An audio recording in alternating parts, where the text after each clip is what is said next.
What's going on, YouTube? It's your boy, Cam, ATL. Shout out to the DFS squad. Shout out to everybody watching this video right now. Drop a like down below because I already know you're going to love it. Subscribe to the channel if you haven't already. In today's video, let's get over 150 likes on this video down below.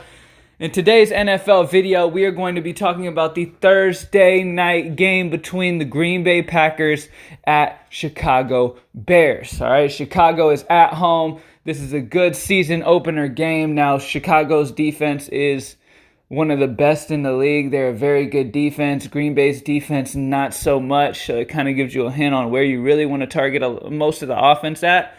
But either way, you want both sides because even on the Green Bay side, you might not want to spend up for Davante Adams because he's the one and they're probably going to be doubling him or putting a lot of pressure on him and putting a lot of pressure on Rodgers in general. Maybe go for like a Valdez-Scantling or something like that. But we'll get into it. Anyway, starting off at captain. I'm not going to fill this entire lineup, but we're going to talk plays real quick, all right? Now, greenlightdfs.com, by the way, if you join before Thursday night, if you join up for the weekend pass, before Thursday, you will get Thursday included. You will get the Showdown and all the other slates that we do for Sunday and Monday and all that cool shit.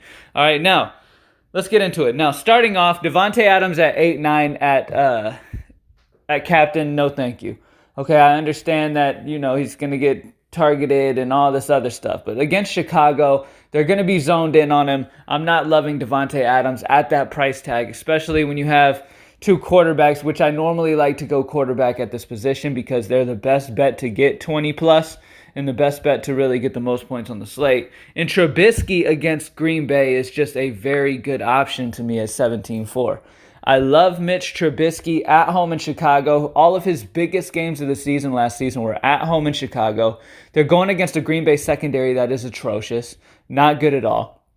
And I just think that Mitch Trubisky is going to have a very, very solid game. He's got a much better matchup than Aaron Rodgers. He's cheaper than Rodgers, and he's even cheaper than Davante Adams. And I do see him beating out Davante Adams in this matchup.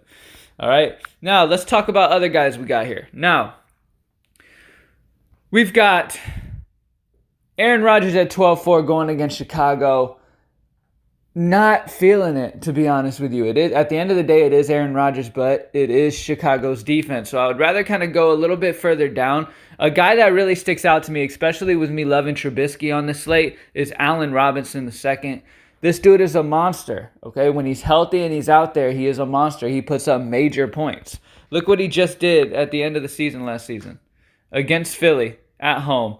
10 receptions, 143 yards, and a touchdown. This dude's a beast. We know that. He has huge games, and sometimes he can disappear. But in this game against Green Bay, it's a very good sign that this is a very good matchup for him. And Allen Robinson should definitely be able to put up some points here. So at 8-6, I definitely like the amount of targets he's going to get and the potential that he has. Now, I'm going to fill in one more spot, and then we're just going to talk the options of the last spot. Now, for this last spot, one thing that really stuck out to me was Jimmy Graham's price at 4-6. Okay, now Aaron Rodgers loves to use his tight ends. All right, period. Jimmy Graham is a monster tight end. He's a very good tight end. And he is going to be a big target for Aaron Rodgers in this matchup with Chicago's secondary being so good. The good way to target them would be through Jimmy Graham. I can see Jimmy getting in the end zone and getting a touchdown in this slate. All right, now let's talk what else we want to do. Now, sometimes guys like to get sneaky, use kickers, use defenses, and that's completely fine with me. To be honest, I think the Chicago Bears defense is a good value at 5,000 because they're just a very good defense at home in Chicago. I don't usually like playing defenses against a team like Green Bay with Aaron Rodgers because Aaron Rodgers finds a way regardless. But I don't know. I mean, at 5,000, it seems decent. Other guys that you can also keep in consideration is Valdez-Scantling, Geronimo Allison. I'm preferring Scantling slightly over Allison just because I think Scantling's going to really be able to find some holes in this defense. They're not going to be paying much attention to him compared to the other guys.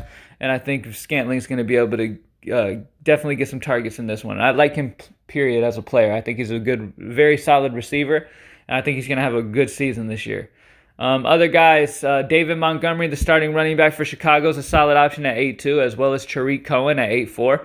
They're both fine options. I do like them more than Aaron Jones.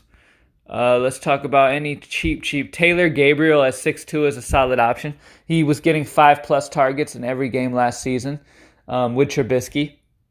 And now I think that he's going to have a good, solid season here. At 6'2", he's a solid little option here. He's cheap. All right. Outside of that, that's really it. I mean, you could go, like I said, you could go Bears D. You could go with like Mason Crosby or Elliott Fry or whoever ends up kicking for them. Who knows? But Mason Crosby is a decent option because Chicago, man, that's the whole thing that sticks out to me with this slate, man, is Chicago's defense is very good, especially at home in Chicago. And now, at the end of the day, I know it's Aaron Rodgers, and I know he can make anything happen. But at the same time, man, I mean, you got to see them struggling to score in that red zone regardless because Chicago is a solid defense. Point blank period. So Mason Crosby probably will get multiple kick attempts at 3-2. I definitely like Crosby at 3-2 as well as a cheap punt play. And that's it, guys.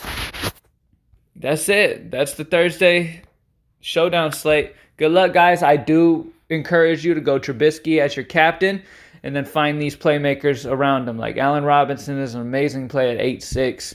Jimmy Graham at only 4-6 is a great play on this slate. And then sprinkle in the other stuff, like maybe play a Bears defense, play a kicker, get creative. These Showdown slates are where you can get creative and be different. Who knows? Maybe don't go Trubisky and go a guy like Cohen because it's Draftkings rules, so PPR. So, or go Devontae Adams because it is against a good defense. What if he breaks out and has a huge game? It is what it is. The chances of that are, this isn't baseball where the best players in the world go out and do absolutely nothing. Most of the time, the best players in the world will go out and do something. Unless the matchup is against a very strong defense. Now, I'm not saying Adams is going to get shut out completely. I don't know if he has over a 100-yard game and multiple touchdown game. You know what I mean? So I like Trubisky to outperform. And that's it, guys. Greenlight DFS.